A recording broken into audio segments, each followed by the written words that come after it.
자, 안녕하세요.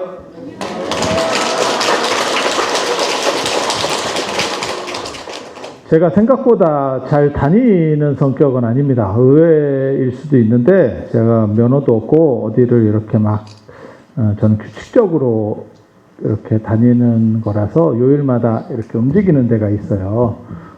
그래서 작년에 와보고 올해 지금 1년 만에 온 겁니다. 1년 만에 왔는데 제가 작년에 제 기억에는 광호 스님하고 문광 스님이 왔었어요. 그리고 오늘 이렇게 제가 뵈니까 우리 서광 스님하고 법장 스님 왔다 갔네요. 그죠? 안 바뀐 건 저밖에 없는 것 같습니다. 이게 아마 우리 큰 스님이 같은 5대3 문중이라서 이렇게 좀 봐준 것 같아요. 봐준 것 같아요. 제가 오늘 아침에 울산에서 출발해서 대전 들려서 한탕 하고 여기 하고 그 다음엔 오늘 월정사까지 들어가야 됩니다. 내일이 금강경 봉창기도 철야하는 날이에요. 그래서 저 아시는 분들은 지금 여기 와 있기가 굉장히 힘듭니다. 내일 지금 철야 준비하느라고 참 슬픕니다. 그렇게 위로하면서 사람이 많이 못 온 거에 대해서 스스로 자위할까 싶습니다.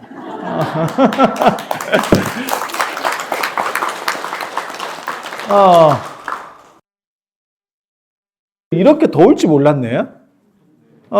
이게 왜 더운가 했더니 뭐 사람이 많아서 열기 때문에 덥나 했더니 사람도 뭐 별로 많지도 않은데 부처님이 많아서 덥나 뭐 이런 생각이 드네요.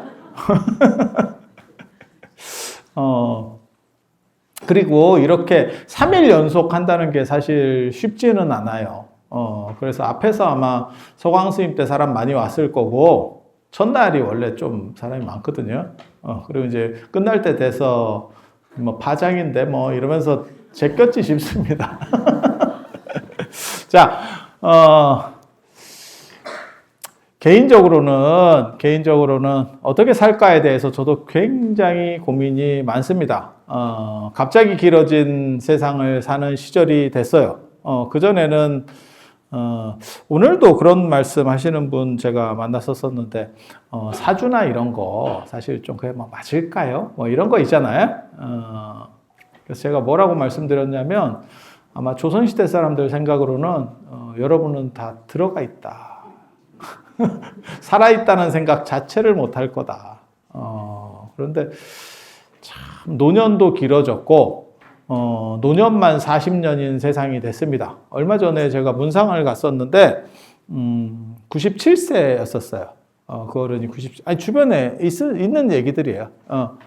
그래서, 이제 그런 장례식장 같은 데 가면 어딘가 싶어서 그 전광판 보잖아요. 어디지? 이러면서 이렇게 보면, 진짜 참 저도 그런 생각이 들어. 70대 중반에 돌아가시면 아니 누군지도 몰라. 그냥 이렇게 보다 보면 이제 몇 세 이렇게 쭉 그 가족들 이렇게 써 있잖아요. 근데 이제 그 어른은 잘 모르니까 보통 가족 이름 이렇게 보잖아요.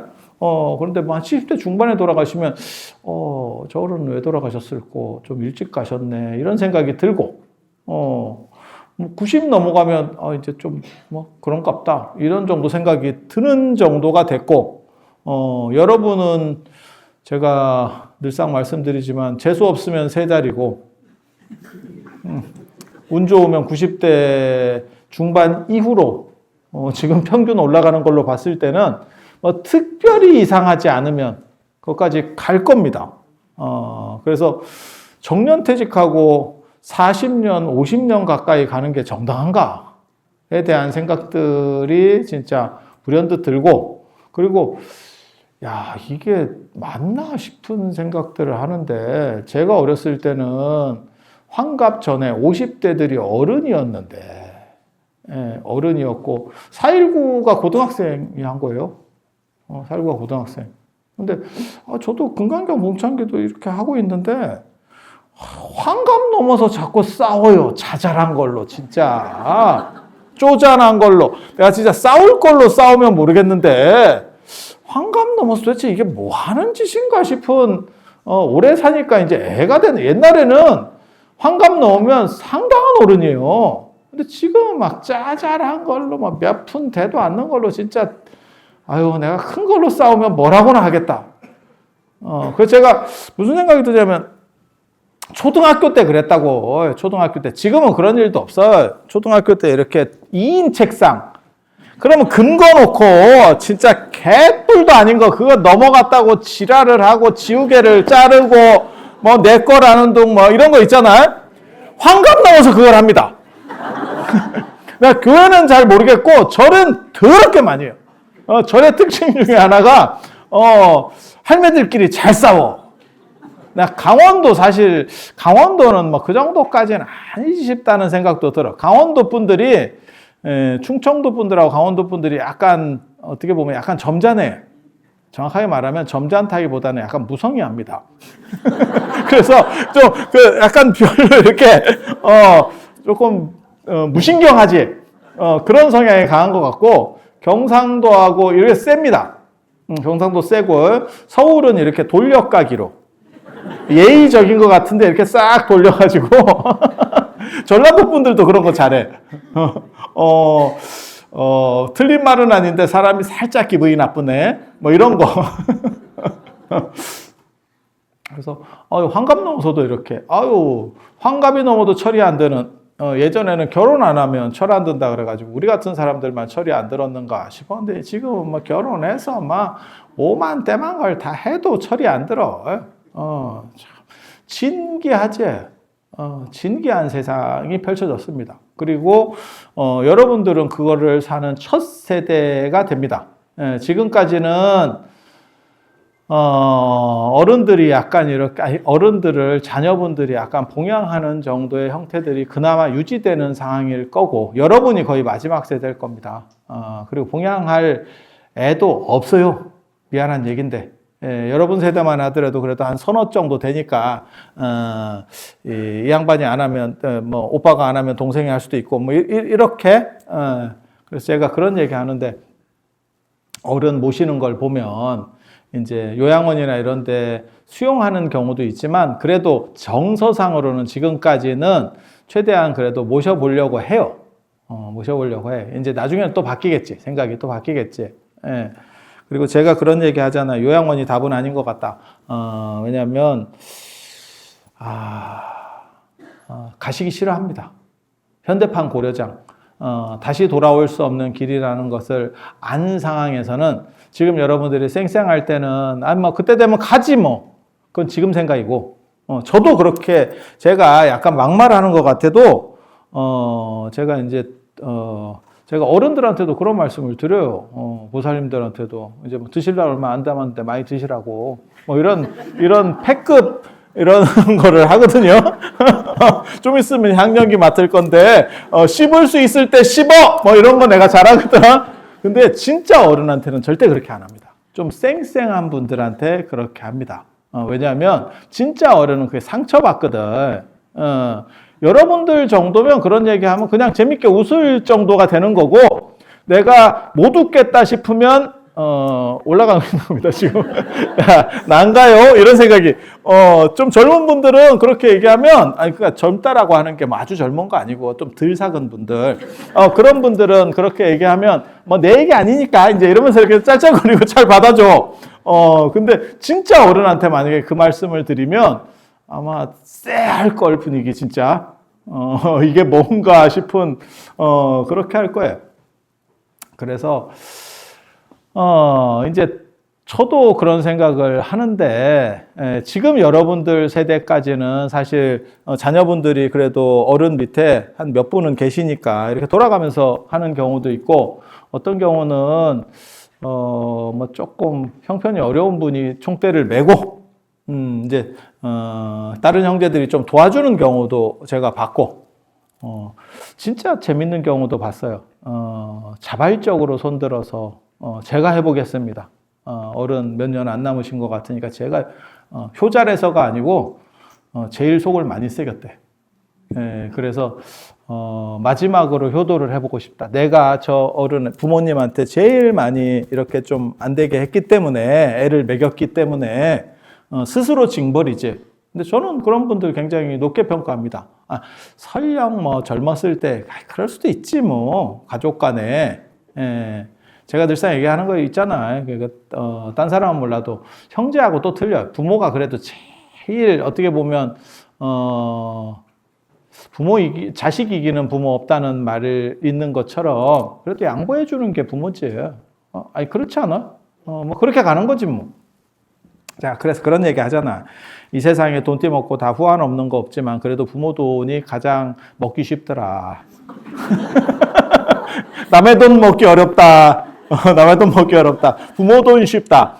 제가 그런 얘기를 하는데, 그래서 그냥 뭉개도 될 수 있지만, 그래도, 몇 년이라도 내가 모셔서, 마지막으로 내가 좀 은혜를 갚아보겠다. 그거 굉장히, 괜찮다라는 생각을 했어요.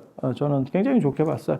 그런데 여러분 자녀분들 정도 이제 되면 없잖아. 지금 밑으로 내려가면 더 심한 거고, 지금 작년 합계 출산율 0.7이 나왔고, 서울은 0.5대가 나왔어요. 0.5대가. 그러니까, 4분당 1명, 뭐 이제 이렇게 나오는 거야.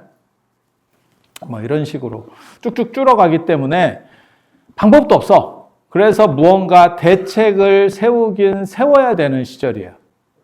그리고 40년 동안 살아야 조금 더 사신 분은 30년으로 하고요. 조금 덜 사신 분은 40년. 나는 젊었다라고 생각하면 지금 한 50년 남은 겁니다. 그리고 나는 젊지는 않았는데 내가 은근과 끈기로 어떻게든 살아남겠다. 그럼 50년 봐도 됩니다. 괜찮습니다.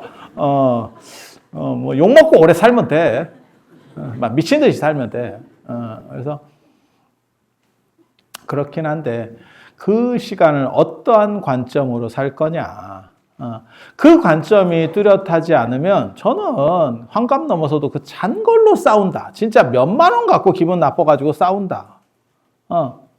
그 얘기를 제가 사실 드리고 싶은 거예요.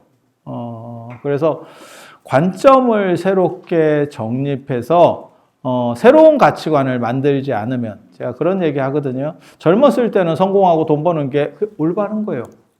그럼 그렇게 해야지. 젊어서부터 양보하고, 그래서 어떻게 세상을 살겠어. 근데 그게 한 50 넘었는데도 계속 그러고 있으면 그건 슬픈 겁니다. 그리고 7, 80이 돼도 그러고 있으면 쪼잔한 거예요. 그렇게 살면 안 돼, 인생. 그래서 그 시대에 따라서 사실은 바뀌어가야 되는 거죠. 인생 모식이 바뀌어가야 되는 거예요. 제일 좋은 사람은, 제일 멋지게 사는 사람은 개인적인 철학이 있는 사람. 불교적으로 얘기하면 사실은 원력이 있는 사람, 멋있는 사람이라고 생각을 합니다. 원력이 있는 사람. 동아시아에서 중국 불교에서 사실 원력이 있는 사람, 불교가 어떻게 될지 모르는 상황에서, 불교가 중국의 지배 이데올로기로 올라서는데 혁혁한 공을 세운 사람 있습니다. 그 현장법사. 우리 그 서유기에 나오는 현장법사입니다. 그 전에, 현장법사 전에는 불교가 어느 정도는 힘을 썼어. 근데 그때 뭐라고 나오냐면 도선불우라고 나옵니다. 도교가 앞이고 불교가 뒤에요. 그러니까 황제 앞에 가면 언제나 도교가 앞쪽에 있어. 도교가 앞쪽에 있어. 그리고 중국 불교에 당나라 들어서기 전에 북주의 무제에 의해서 패불이 한 번 있었습니다. 그때 그게 또 쑤셨던 게 도교가 그런 것들을 쑤셨었어요. 그래서 한번 크게 된통 당했거든. 그래서 당나라가 들어서고 난 뒤에 불교가 굉장히 조금 이거 조금 어떻게 잘못되는 거 아니야? 라고 하는 문제들에 봉착해 있었어요. 그때 이제 나섰던 분이 도선 스님이라고 혹시 들어보셨어요? 그 고려 여말 선초의 도선 스님 말고 왕건이 옆에 있었던 도선 말고 자장률사랑 교류했었던 남산율종의 도선입니다. 남산율종, 계율종. 남산 계율종. 어저께 통도사 가셨다면서 그 통도사가 내나 그 계율종 사찰이에요. 그 도선 스님이 율사인데도 불구하고 신의적인 이야기를 굉장히 많이 합니다. 그 얘기는 뭐냐? 안으로는 승려들이 계율을 지키고, 아니, 저는 그게 지금도 필요하다고 생각해요.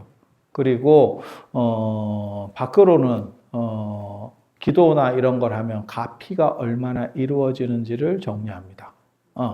그게 집신주, 감통록, 이런 책들인데. 그러니까, 계율과 신이라고 하는 건 너무 다른 거 아닙니까? 그러니까는, 계율과 이적이 발생하는 건 너무 다른 거 아닙니까? 그렇지 않다고 생각해요. 그러니까 스님들이 청정해서 계율을 지키고 잘 살면, 그러면 기도를 열심히 잘 할 수 있는 거고, 그러면 부처님의 기도 가피가 나온다라고 생각을 해요. 그래서, 도선 스님이 그런 식의 주장들을 계속 했었는데, 안 먹혀요. 안 먹혀. 그 당시 왜 안 먹혔냐면, 그 당시 당나라가 이씨 왕조거든요. 이씨.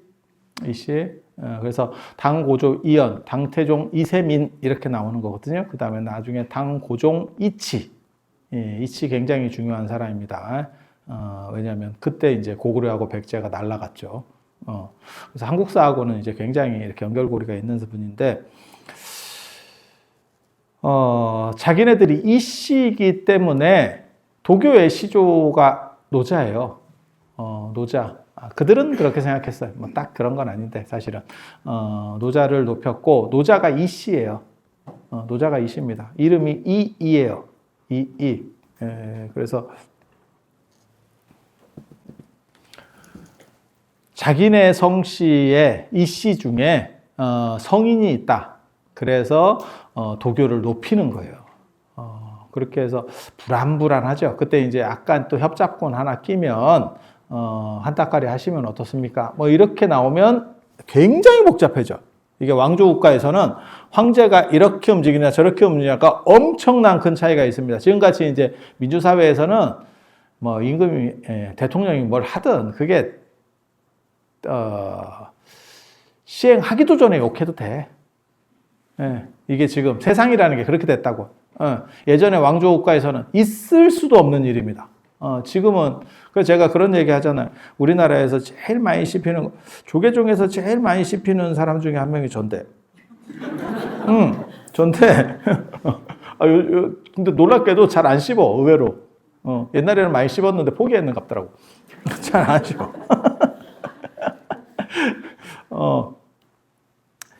제가 사실은 말을 할 때, 어떻게 하면 귀에 박힐까를 생각을 하거든요. 그게 언어라고 하는 게 전달이 중요한 거예요. 아무리 좋게 얘기해도 안 들리면 끝이다. 근데 저는 개인적으로 큰 스님 법문이 안 들렸어요. 제가 들어본 바에는, 큰 스님들 법문은 잘 안 들려. 잘 안 들려. 그래서, 나는 좀 들리게 해야겠다. 뭐, 되든 안 되든, 일단, 홈쇼핑 같은 느낌을 줘서라도 뭔가를 해보겠다! 나 그런 생각을 했어. 그래서 제가, 반말도 했다가, 존댓말도 했다가, 그 다음에, 톤도 오르락내리락하고, 원래 제가 앉아서 잘 안 해요. 사실은 걸어 다니면서 하는 게 더, 그게 앉아있는 사람이, 덜 피곤해. 움직이면, 리듬감이 있으면. 그래서 그런 것들을 계속 나름 연구를 했다니까? 나름 연구를 했다니까? 근데, 스님들계에서는 이런 방식을 기존에 쓰던 사람이 없으니까, 이제 네 가지가 없다. 아니, 네 가지는 이제, 사홍서원을 잃어버린 거 아니냐, 뭐 이런 얘기를 하시더라고.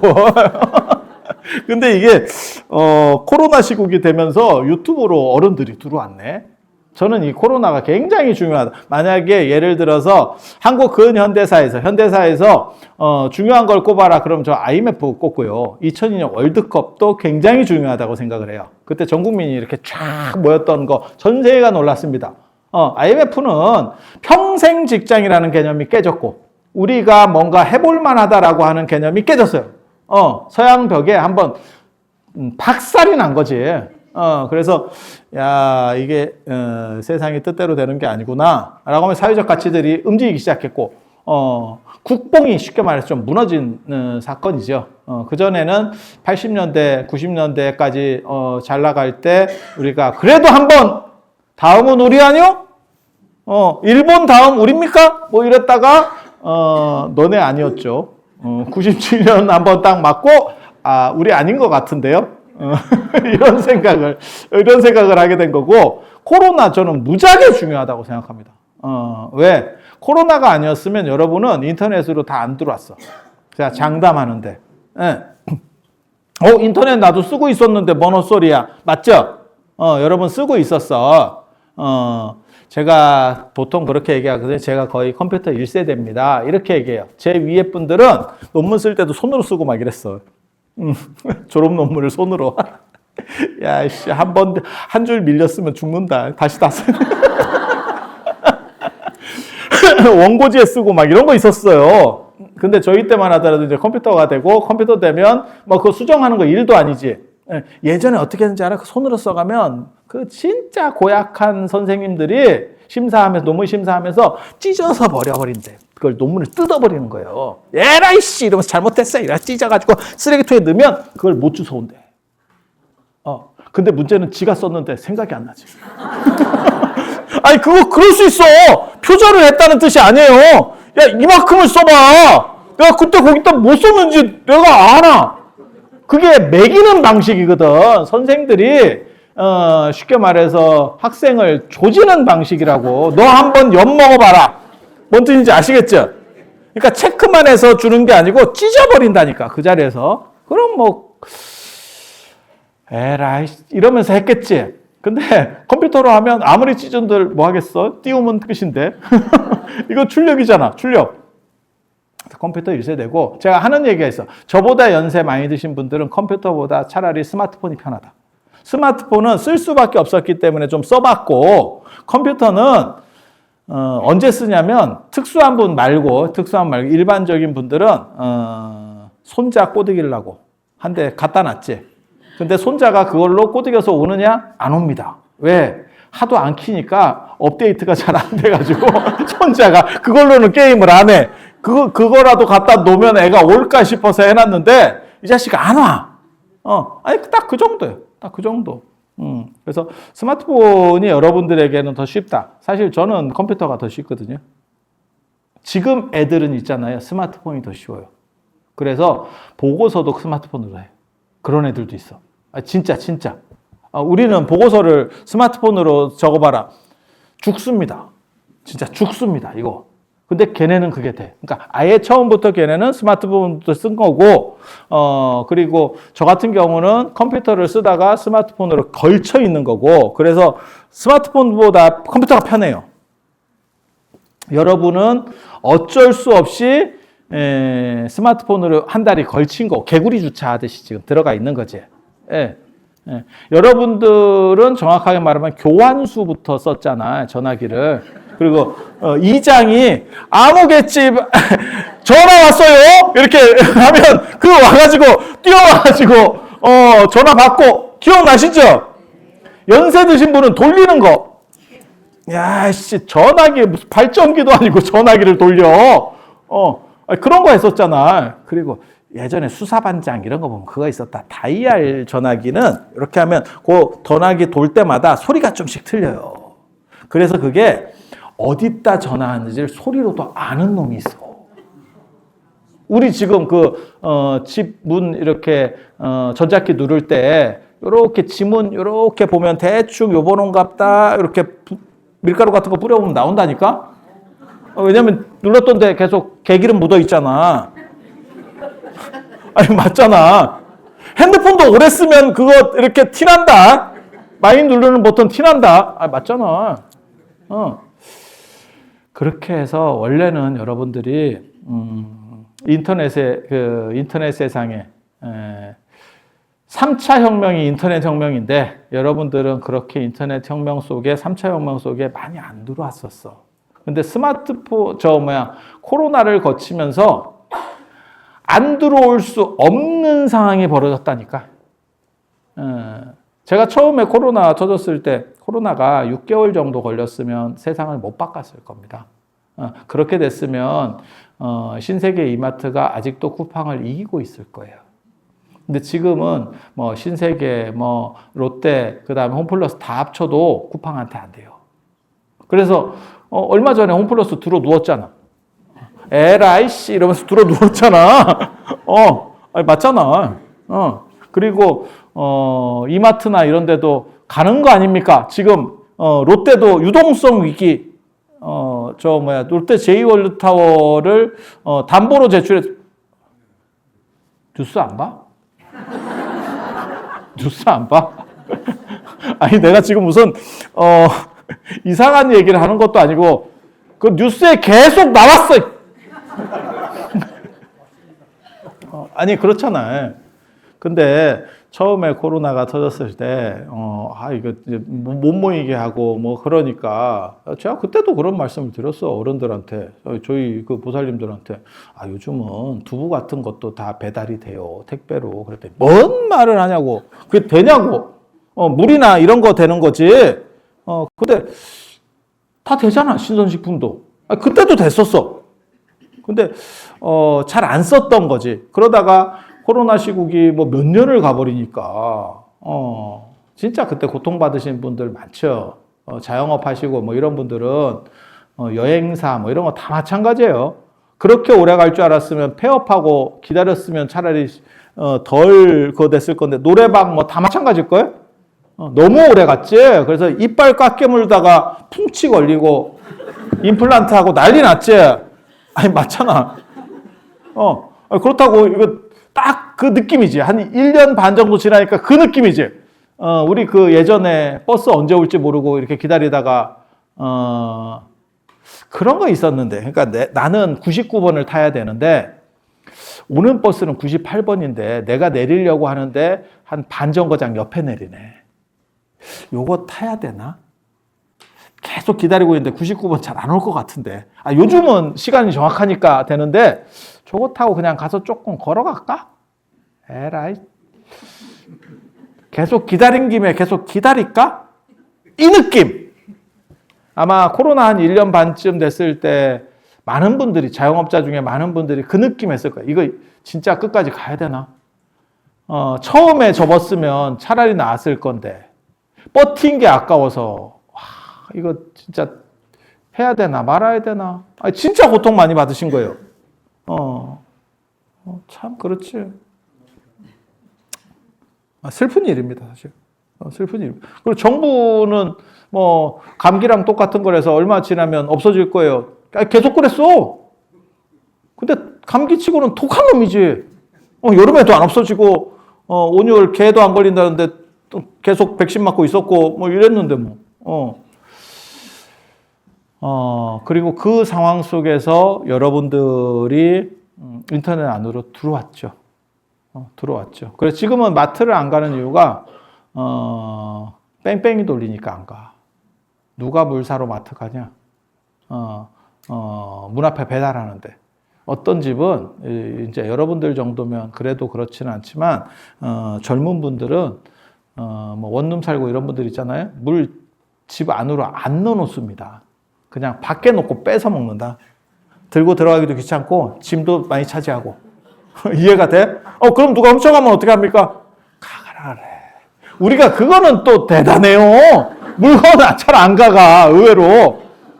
다른 나라는 뭐 스마트폰이고 뭐 이런 데 테이블에 놓고 화장실 갔다 오면 안 돼요. 개놈 감추듯이 없어져. 근데 우리는 막 택배를 던지고 가잖아. 그래도 우리가 그런 거는 진짜 잘 돼. 참 대단한 나라라고 생각을 해요. 다 들어왔잖아. 다 들어오면서, 진짜 제가, 저도 인생을 이렇게 되돌아보면 격세지감입니다. 제가 참 여러 가지 생각을 하면서 쓸데없는 것들을 많이 하면서 살았는데, 지금까지 살면서 제가 스님들이 저한테 뭘 대단한 걸 해준 사람이 있느냐? 없었습니다. 발목만 안 잡으면 고마웠습니다. 나를 살려준 건 코로나야.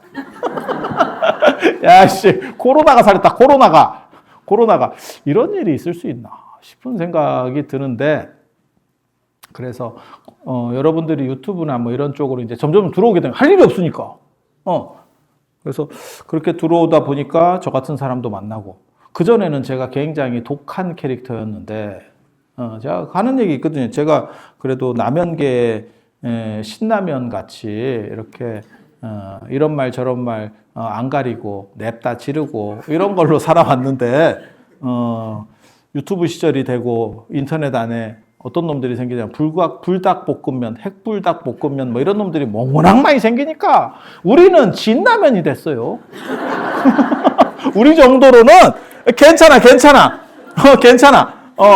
큰 스님들 법문하시면 그건 거의 맹물입니다. 아침 햇살급으로 떨어졌습니다. 지금. 이게 세상이 그렇게 바뀐 거야. 와, 나 참, 진짜 희한하지.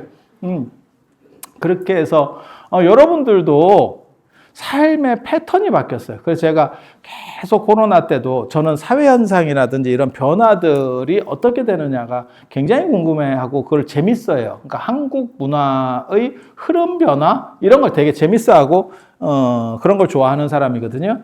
그래서 제가 스님들한테 계속 물어봤어요. 코로나 때 절에 신도가 안 주냐? 이렇게 계속 물어봤거든요. 제 주변 스님들한테.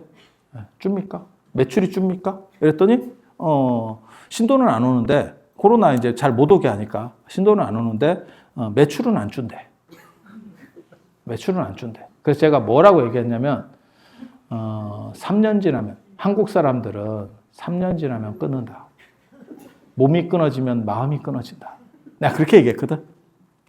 진짜야. 한국 사람들이 정이 있어가지고 안 가는 상황이 되더라도 한 3년까지는 해줘. 그리고 불교의 가장 큰 특징이 비대면에 익숙해. 불교는 자꾸 오라고 안 해. 그냥 가끔 고지서만 한 번씩 날라와요. 적십자야. 적십자하고 똑같아. 현등기세요. 이렇게 한번 와. 보통 때 잘 안 해줘. 친밀하지 않아. 그리고 뭐 정초 때 정초. 저도 그런 거 보내는데 약간 메뉴판 느낌으로 가격이 이렇게 쫙 있어. 되게 재밌어. 보통 때 뭐 보내주느냐? 안 보내줍니다. 적십자라니까? 적십자도 적십자 회비 거둘 때만 보내. 그래서 우리 비대면이야. 비대면. 그래서 그런 상황이 연출이 되고 나서 제가 예언을 뭐라 그랬냐면 3년 지나고 나면 그게 줄기 시작할 거고 30에서 50%까지 갈 겁니다. 그리고 그 속도가 엄청나게 빨라질 겁니다. 원래대로 하면 마치 여러분들이 코로나가 없었으면 인터넷으로 들어가는 속도가 점점 느렸을 거예요. 들어는 가. 하지만 그렇게 급격하게는 안 돼. 만약에 코로나가 없었으면 쿠팡이 저렇게 되지 않는다니까. 쿠팡, 넷플릭스가 이렇게 세상을 지배할 수 있는 상황까지 안 됐어요. 그래서 쿠팡하고 넷플릭스가 코로나를 퍼뜨린 게 아닌가. 결론이 희한한 음모론. 옛날에 그 빌 게이츠가 뭘 했었다 이런 음모론이 있었는데 말 같지도 않은 그런 얘기들이 있었는데 진짜예요. 세상에 어떻게 보면 넷플릭스나 쿠팡, 유튜브 이런 데는 코로나 바이러스 동상이라도 세워줘야 됩니다. 진짜 기업 가치가 얼마나 올라갔는지 몰라. 전 세계를 다 먹은 거예요. 전 세계를 다 먹었어. 와, 참. 그래서 세상이 그렇게 바뀌었어요. 바뀌었어. 그래서 여러분들도 지금 인터넷으로 들어오게 됐고, 그리고 또 겁나 오래 사는 상황이 됐고, 그러니까 지금까지 겪어보지 못한 것들이 지금 여러분들 주변으로 다가오고 있어요. 그런데 여기서 좌표를 다시 세워야 돼. 젊었을 때의 좌표는 투쟁적인 부분에서의 좌표예요. 그래서 저는 그게 나쁘다고 생각 안 해. 그러니까 공부도 해야 되고 다 때가 있다. 다 때가 있어. 여러분들 지금 공부하고 싶잖아. 그치? 노안이라서 못하는 거지. 열정은 있잖아. 열정은. 저도 이렇게 책 내고 제가 책을 65권인가 얼마를 냈던데 책 내면 불교인들은 진짜 좋아요. 그게 개신교인들이 보면 놀라는 게 있어요. 개신교인들은 읽으려고 사는데 불교인은 그냥 사준다. 나 고마워. 그럼 읽느냐? 못 읽는데. 왜? 안 보인대. 그럼 왜 사요? 아니까! 아니까 사주는 거야! 얼마나 고마워. 그게 개신교하고 불교하고 차이예요. 엄청나게 틀려. 그래서, 여러분도 공부하고 싶지. 아니, 저는 여러분들의 그 열정을 믿는다니까. 근데 조금 늦었지. 그거 젊었을 때 해야지. 그럼 젊었으면 했냐? 안 했으니까 이렇게 왔지. 그래서, 아니, 저는 그게 잘못됐다는 생각 안 해. 내가 10년만 젊었으면. 그런 가정은 아무 쓰레기입니다. 지금, 제가 늘상 하는 얘기 있거든요. 지금, 오늘 이 시간이 여러분의 가장 젊은 날이에요. 그리고 다시 돌아오지 않습니다. 그 젊음을 즐겨야 돼. 젊음을 즐겨야 돼. 그런데 좌표 설정을 잘못해놓으면 어떻게 되냐면, 찬 걸로 쓸데없이 스트레스를 받으면서, 삶을 살아. 근데, 그 회비 몇만 원, 이런 거 가지고, 난 진짜 그런 거 갖고 싸우는 분들 내가 예전에 인도에 제가 갔는데, 그 보살님들이, 경제 형편이 굉장히 괜찮은 분이에요. 건물도 있고, 다. 얼마로 싸웠는지 알아? 그 복전함에 놓는 십루피 갖고 싸웠어. 우리 돈 200원. 우리 돈 200원. 그게 웃기는 것 같지? 그 상황이 되면 사실 그렇게 돼요. 그게 뭐하고 똑같은 거냐면, 우리 명절에 점 100짜리 고스톱 치다 싸우는 거랑 비슷해. 다 합쳐봐야, 판돈 다 합쳐봐야, 밥값도 안 돼. 그거 그냥 밥 사줄 수 있어. 근데 그걸로 싸운다니까? 그거 굉장히 재밌거든? 굉장히 재밌거든? 그런데 그런 식 관점으로 사는 것이 정당하냐? 아니, 젊어서는 치열하게 사는 게 저는 좋다고 생각을 해요. 그러면 젊어서 치열하지 않으면 언제 치열하냐? 근데 나이가 들었으면 생각을 좀 바꿔서 어떻게 행복의 좌표인가? 그래서 제가 그 얘기 하거든요. 젊어서는 어떻게 살까가 중요한 거고, 나이가 들면 어떻게 죽을까가 중요하다. 어떻게 죽을까가 중요하다. 저는 그 얘기 되게 좋아해.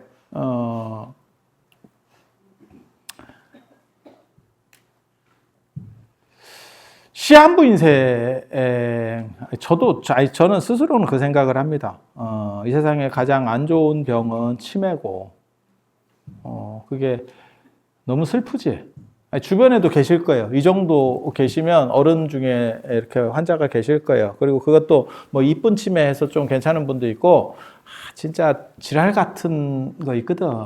그냥 보면 계속 욕하고 막 이런, 뭐 있어요. 다 아실 거예요.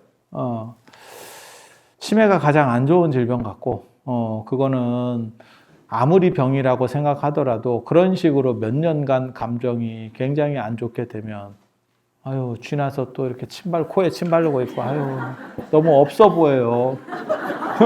그냥 다리 뻗어, 괜찮아. 코에 이렇게. 야, 이거 언제 건데 이걸 하고 있어! 내가 참 죽겠다, 씨. 딸내미도 그런 거 알아? 엄마가 그렇게 코에 침 바르고 있는지? 뻗어, 괜찮아. 괜찮아. 우리 스님이 무한대로 하라 그랬어. 자 빠져야 돼.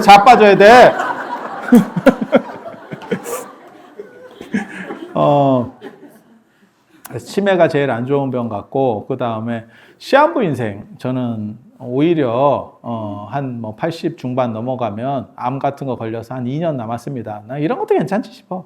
그러면 인생 다 정리하고 내가 스스로 갈 거를 알고 뭐 자녀하고도 더 있고, 자식 입장에서도 이제 얼마 안 남았다라고, 우리 어른이 얼마 안 남으셨구나. 그러면 최대한 거기에 맞춰서 할 수 있는 거를 다 해주겠지. 불시에 돌아가시는 것보다. 그게 서로 제일 좋지 않을까? 저는 그래서 사실은 존엄사나 이런 것도 찬성하는 사람이에요. 그런데 하이데커가 한 얘기가 있어요. 독일의 철학자 하이데커가 죽음을 생각하는 행복론이라고 하는 게 있어요. 행복이라고 하는 거는 언제 어떻게 돼야 가장 행복하다라고 말하냐면 그 사람은 저는 처음에 그 얘기를 읽었을 때 이게 가능한가? 라고 했다가 읽으면서 야 이게 어떻게 보면 해법일 수도 있겠다라는 생각을 했거든. 그러니까 죽는다라고 생각하는 거예요. 쉽게 말해서.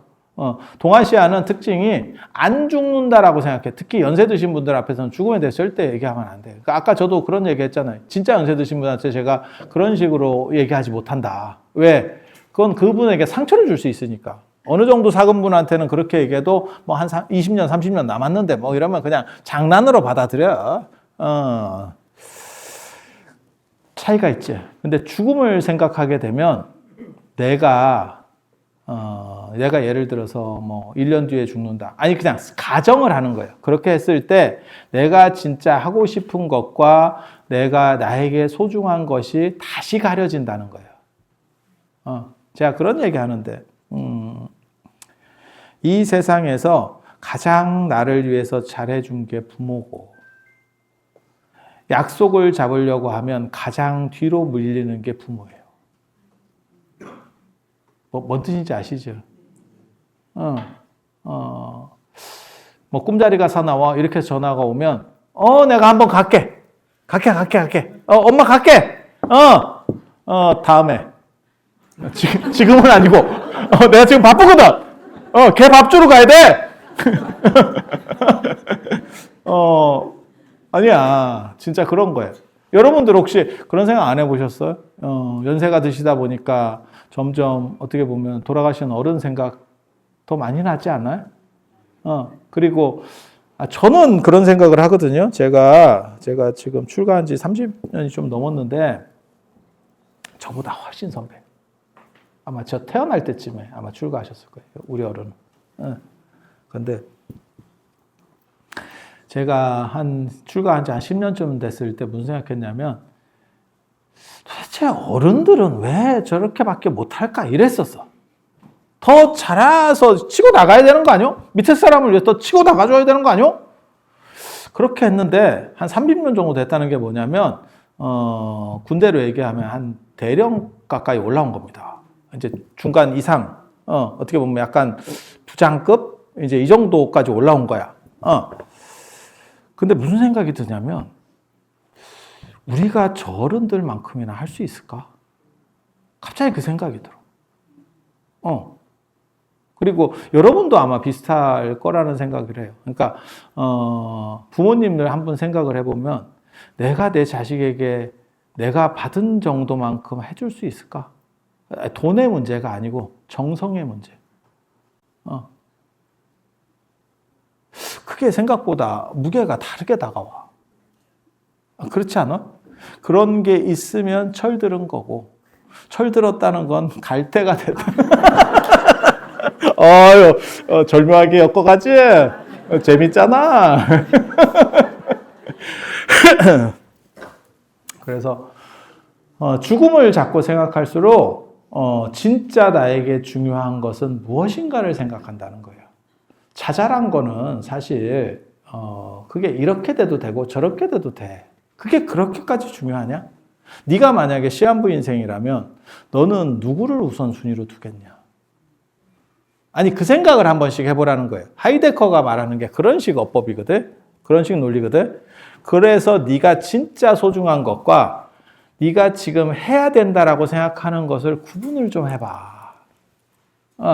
사람은 그렇게 착각한다는 거예요. 왜? 출세도 해야 되고. 그러니까 예를 들어서 부모님이 보자고 하는 거하고 내 직장 상사가 보자는 거하고 완전히 그쪽으로 간다. 직장 상사 쪽으로 간다. 왜? 맞잖아. 부모님 잠깐 기다리면 돼.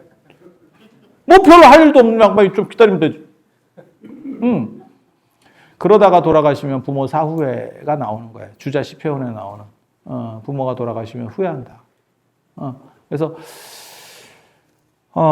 제가 49제나 이런 거 얘기할 때도 그런 얘기를 합니다. 저는 49제가 굉장히 제가 어떤 사람들이 자꾸 저한테 그러더라고요. 네가 제사를 반대한다며. 제사는 유교 겁니다. 불교는 제예요. 제사는 안으로 제자고 불교는 밖으로 제자예요. 사십구제, 천도제. 이제 뭐 좀 있으면 예를 들면 생전 예수제, 윤달. 올해 윤달 들었잖아요. 윤년이잖아. 아니, 맞잖아요. 예수제 하는 때도 있고. 다 밖으로 제자예요. 그래서 저는 제는 찬성을 하고, 제사는 유교거니까 그걸 내가 굳이 찬성할 게 뭐 있어. 그냥 객관적으로 얘기하는데 라고 말하는 거거든요. 근데 잘 모르시는 분들이 제가 49제나 이런 거를 반대한다 뭐 이렇게 말하는 사람도 있는데 그렇지 않습니다. 저는 49제가 굉장히 중요하다고 생각하는 사람이에요. 네가 불교인이기 때문에 아니 예전 같으면 한 집안에 오래 같이 살기 때문에 돌아가실 때 그거 아시죠? 임종 못 보면 자식이 아니다. 들어봤죠? 그거 되게 재밌는 겁니다. 그리고 그거 굉장히 오래된 전통이에요. 오래된 전통이에요. 부처님 제자 중에서 임종을 보는 게 안한이고 마하가석은 임종을 못 봤어요. 그래서 소요가 생기기 시작해. 그때도. 임종을 봐야 임종을 보고 그 중에 장래에 주관자가 나오는 사람이 리더입니다. 그건 역대로 계속 그렇게 했었어요. 사실은. 근데 요즘은 임종 보기도 쉽지도 않아. 아유. 그냥 예수가 지천이에요.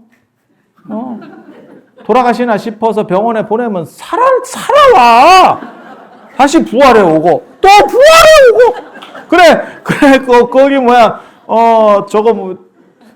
휴가 써가지고 내려와서, 아유, 돌아가신단다. 그래, 휴가 써서 내려와서 이렇게 지켜보고 있으면, 다시 살아와. 또 가서, 이게 무슨, 청개구리 뭐 하듯이 계속 왔다 갔다 하다가 휴가 다 써가지고 휴가를 못 쓰는데 돌아가셨대. 아이고 진짜 아니야 주변에 있어. 주변에 있어. 아마 여러분 때는 그렇게 임종 보려고도 안 하지 싶습니다. 근데 여러분 세대까지만 하더라도 임종 못 보면 자식이 아니다라는 기본이 있어. 기본이 있어. 기본이. 예, 그래서 한국 기업은 나 그거 보고 깜짝 놀랐는데 확실히 한국의 정서라는 게 있구나. 미국의 대기업인데 부모님이 돌아가셨는데 나보다 더 빨리 왔어. 미국에 있는 아들이. 그래서 내가 어떻게 이렇게 빨리 왔대? 내가 이렇게 물어본 거예요. 그랬더니 뭐라고 얘기하냐면 한국 기업은 그런 일을 대비해서 미리 표를 계속 끊으면서 취소시킨대. 한국에는 그 문화가 있으니까 그러니까 돌아가셨다 이러면 특송으로 보내버리는 거야. 그때 비행기표 있나 없나 잡고 이러는 게 아니라는 거야. 그래서 참 확실히 한국 대기업은 뭔가 좀 특수성이지 그게. 미국 기업이나 이런 데서는 말 같지도 않은 거지. 그거 다 손실이잖아. 계속 취소할 때마다 손실들이 나오는 거잖아. 그래서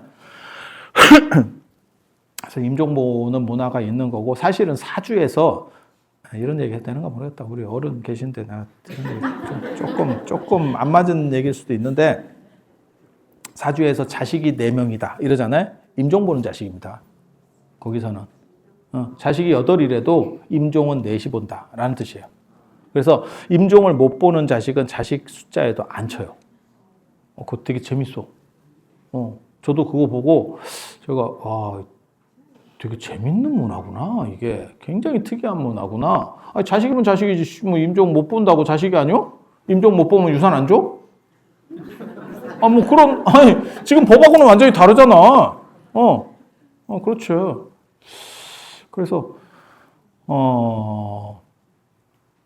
그 임종, 참 진짜 좀 진기한 문화지. 그래서 그렇게 임종을 보고 아마 여러분들은 그렇게까지도 안 될 거예요. 그 자녀한테 그걸 요청하기도 쉽지도 않을 거고 연세 드신 분들 말고 자식이나 많으면 몰라도 지금은 스스로 단종하는 시절이잖아.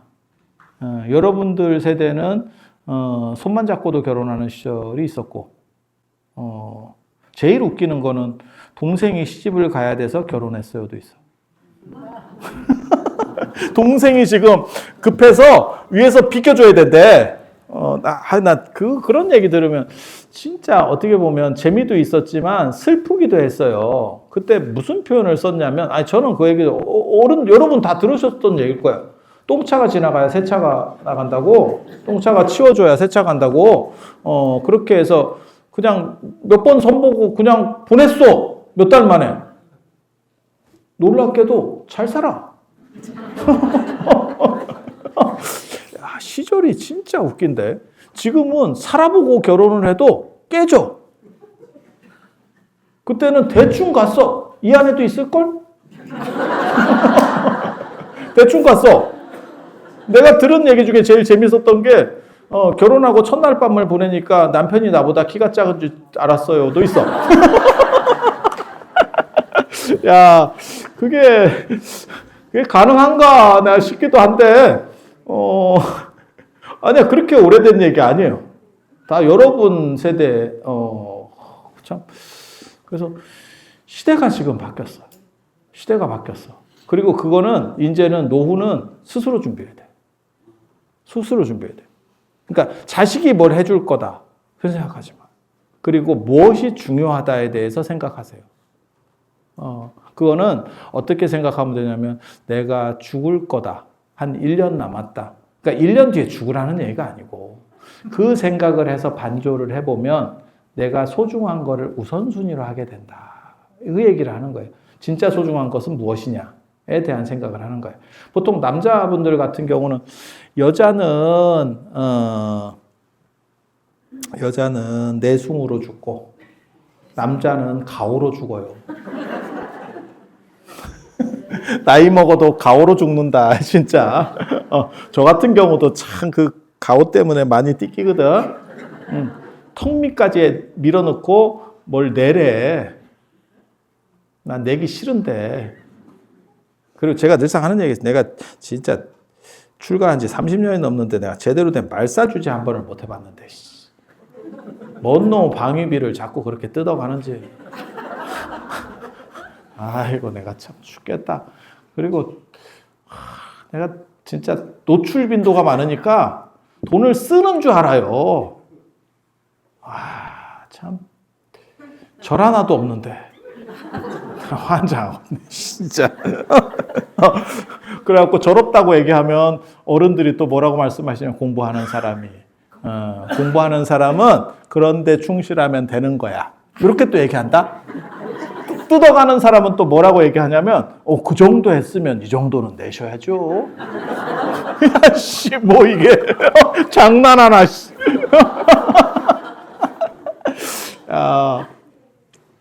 웃으면서 얘기하지만 슬픈 일입니다.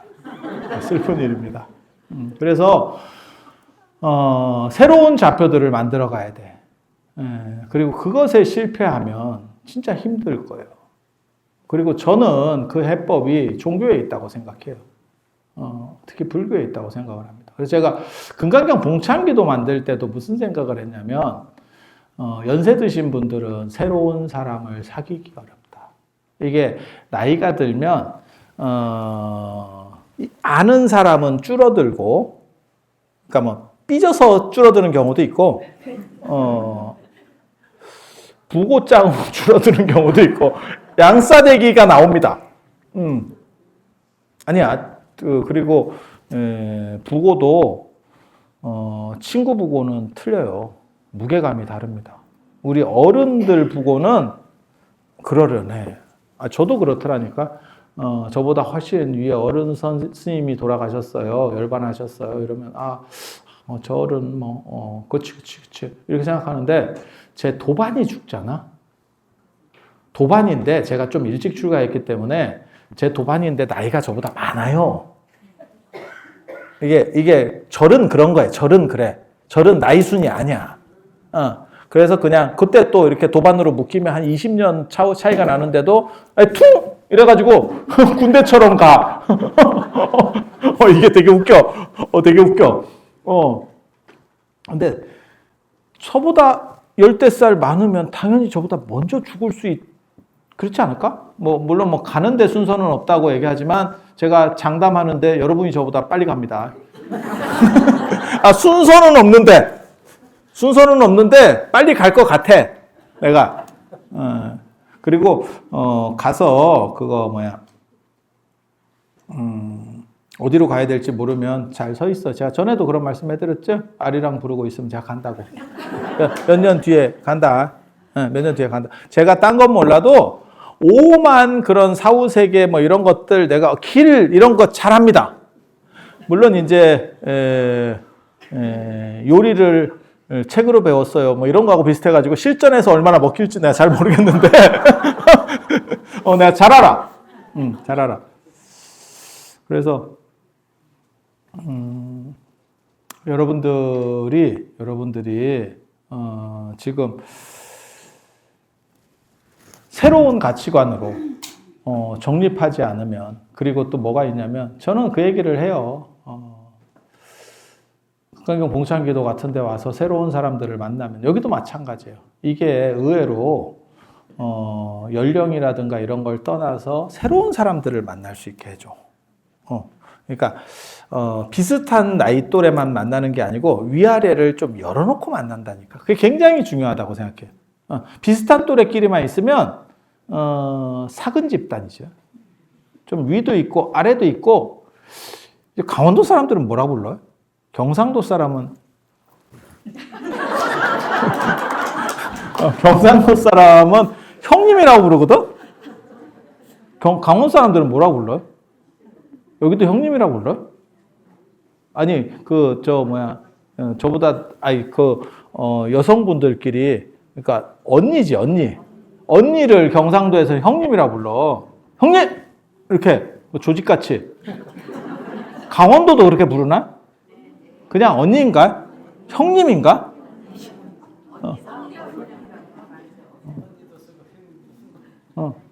형님 그거 되게 재밌어.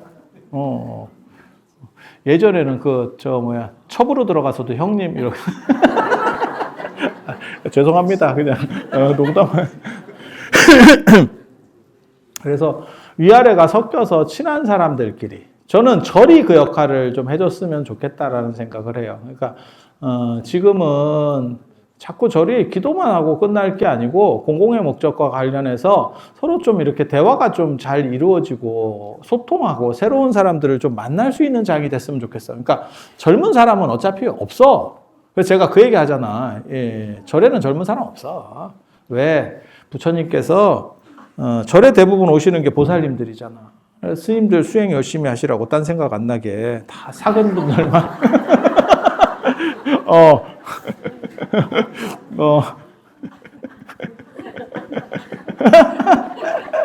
아이고. 그래서 청정승가를 잘 유지하라고 그런 깊은 뜻이 있는 거예요. 젊은 사람 못 들어와.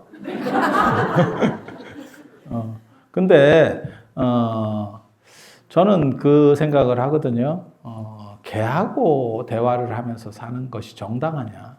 아니, 저는 뭐 반려동물 인구를 뭐 폄하하고 이런 얘기를 하는 건 아니에요.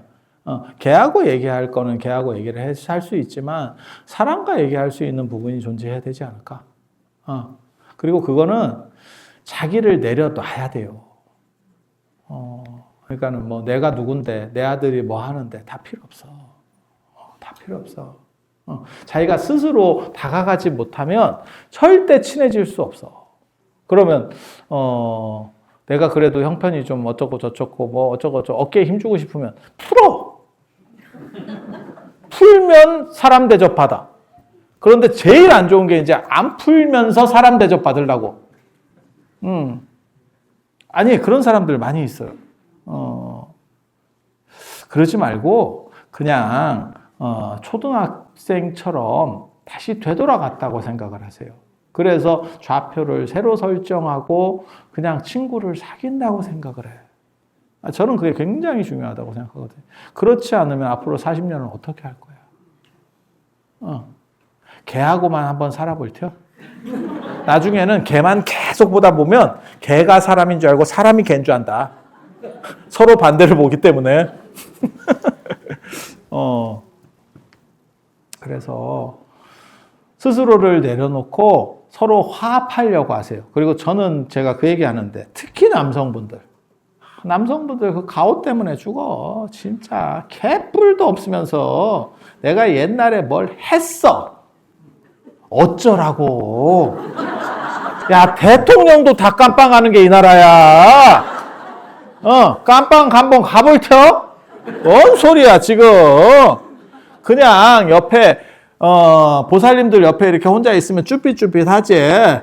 그러면 재롱이라도 떨어봐. 그렇게 사는 거요. 그게 가오잡다 혼자서 낙낙장송 같이 죽는다. 그거보다 훨씬 나아. 그래서 투철하게 살 때는 투철하게 젊어서 사시고 노년도 재밌게 살으라는 거예요. 재밌고 행복하게. 그리고 제가 늘상 하는 얘기 있어. 사고 쳐. 너무 정직하게 살려고 하지 마. 사고를 치되 되돌아올 수 있는 사고. 너무 이상한 사고 치지 말고 되돌아올 수 있는 사고를 쳐.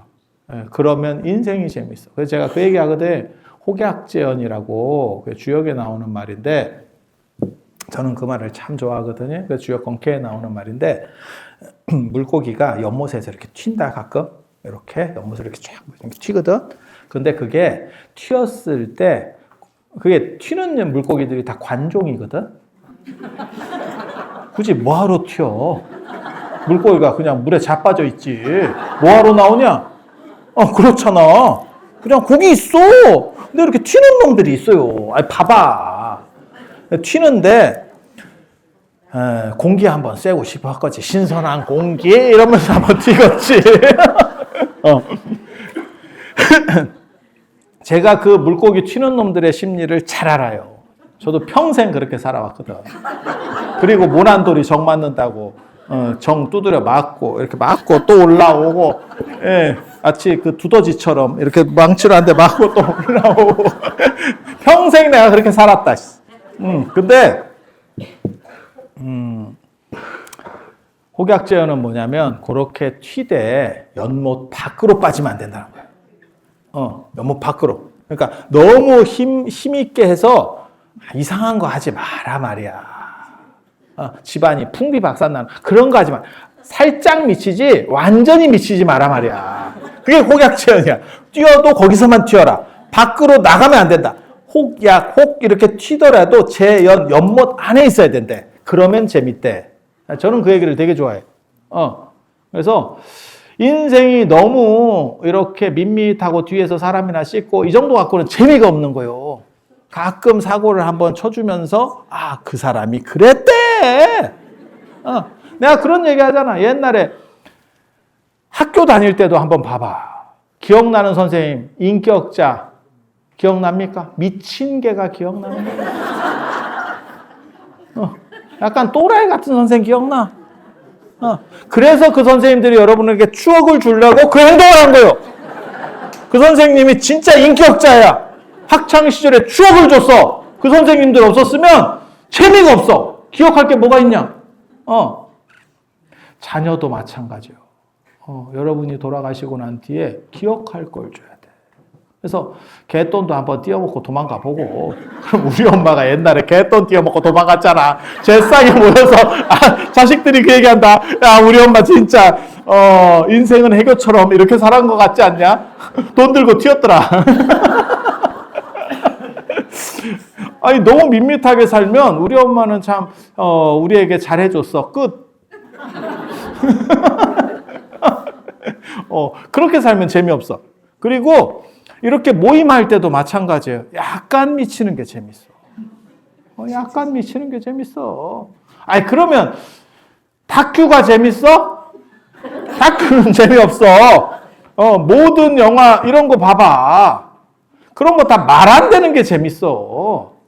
말도 이렇게 바른 말, 고운 말, 윤리적인 말 재미없어. 씻고 뜯고 맛보고 즐기고 중상모략하고 이런 재밌지. 근데 거기까지는 해도 되는데 제자리에는 갖다 놔. 그거 너무 막 이렇게 자리를 이탈시키지만 말고. 괜찮아. 그게 인생이야. 행복하고 즐거운 데는 정답이 없어. 그리고 저는 사람들끼리 만날 수 있는 장이 됐으면 좋겠어요. 만날 수 있는 장이 됐으면 좋겠어요. 제가 이 절에 제가 작년에도 봤는데 이렇게 보면 이게 약간 옛날 것 같아요. 옛날 것 같아. 이거 돈 내서 한번 바꿔야 되는 거 아닙니까? 이런 비로도 같은 걸 깔고 요즘 세상에 한다는 건 너무 좀 없어 보이는 거 아닙니까?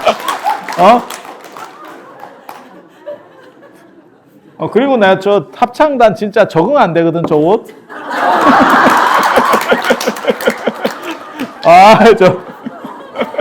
그리고 별거는 없으면서 계속 가슴에다 손 얹고. 뭐나 있는 사람이.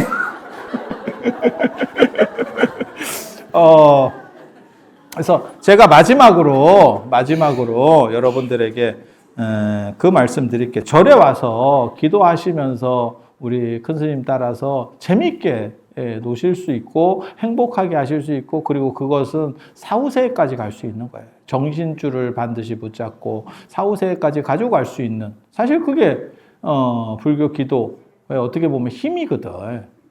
그리고 제가 이렇게 보니까 이게 법당은 큰데 등이 작네. 등이 짜고 참 안타깝습니다. 그러니까 이게 인테리어를 할 수가 없는 거야. 제가 그 얘기 하거든요. 제가 조계종 스님들 전체를 대변해서 총대를 메고 내가 예수야. 십자가를 대신 진다고. 꼭 우리 스님들, 큰 스님들 돈 얘기 안 하고 이렇게 고고한 얘기, 당나라 선불교 얘기 이런 것만 하시니까. 근데 사실 먹고 살다 보면 이게 다 돈이 들거든요. 그럼 누가 할 거야? 그래서 저런 저거 좋은 겁니다. 큰 거 켜. 비싼 거. 저한테 누가 물어보더라고. 비싼 거 하고 싼 거 하고 부처님이 차등을 둡니까? 이렇게. 쉽게 말해서 5만 원짜리나 50만 원짜리나 100만 원짜리도 가끔 있거든요. 여기도 있는가 모르겠네. 그 100만 원짜리 등 이름이 뭐냐면 한 놈만 걸려라. 마음 약한 분 한 분만 이렇게. 되게 재밌어. 이런 얘기해서 좀 그렇긴 한데, 근데 5만 원짜리 등하고 50만 원짜리 등하고 뭔 차이가 있습니까? 이렇게 물어보는 거야. 부처님이 차등을 둡니까? 맞죠? 차등 둘 것 같아? 차등은 스님이 두죠. 차등은 스님이 두죠. 근데 그렇게 말할 수가 없잖아. 너무 없어 보이잖아. 우리 또. 그래서 내가 뭐라고 얘기했냐면, 핸드폰 이렇게 봐봐. 핸드폰 이렇게 보면 여기에 핸드폰에 충전하잖아. 충전 우리가. 그러면 충전을 언제 하냐면 배터리 어느 정도 갈렁갈렁 하면 충전을 하겠지. 근데 예전에는 충전 시간이 얼마 걸렸는지 아세요? 한 7, 8시간 걸렸어. 이거를 꽂고 자야 돼. 아니 맞잖아. 근데 지금은 1시간 남짓 하면 충전이 완충돼. 근데 그게 벽에 꽂혀 있는 220볼트가 얘를 230볼트로 쏴줘서 더 빨리 충전되는 거 아니다. 그 들어오는 벽에 꽂혀 있는 모든 전기는 다 220볼트야. 맞죠? 그건 편차가 하나도 없어. 그러면 빨리 충전되고 늦게 충전되는 차이는 뭐냐? 충전기의 차이입니다. 그러면 빨리 충전되는 충전기는 뭐냐? 비싼 충전기입니다. 부처님은 220V 차등이 없어. 여러분에게 다 똑같이 줘. 그런데 여러분이 비싼 충전기를 쓰면 빨리 충전돼. 그게 비싼 연등이야. 그리고 그런 걸 하면 절에서 그걸 띄워먹는 게 아니에요. 더 장엄하게 하고 여러분들이 사용하시는 게 다 이렇게 깔끔하게 정리돼. 그러면 새로운 사람도 오고, 그럼 거기 또 이렇게 또 잘난 척 하면서 또 인생 재밌다고 그렇게 가는 거예요. 그래서 여러분들이 부처님 오신 날을 맞아서 다 어려워. 그 어렵다는 얘기 하지 마. 그렇게 어렵다는 얘기를 하니까 더 어려워. 그래서 이렇게 오신 김에 등이라도 하나 밝혀주시면 아니요, 우리 스님 시킨 거 아니에요. 자발적으로 하는 거예요. 자발적으로. 그렇게 해서 우리 등이 여기까지 쭉 찰 수 있게 그렇게 됐으면 좋겠어요. 우리 큰 스님이 원력에 비해서 이런 말씀을 잘 못 하시는가 봐. 그래서 제가 멀리서 와서, 저도 제절해서는 못해. 이런 걸 보고 품앗이라고. 그리고 다른 말로는 상도덕이라고 하고. 그래서 오늘 이 정도 말씀 올리고 우리 43주년을 깊이 축하드리면서 이상 마치도록 하겠습니다. 자, 들어서 감사합니다.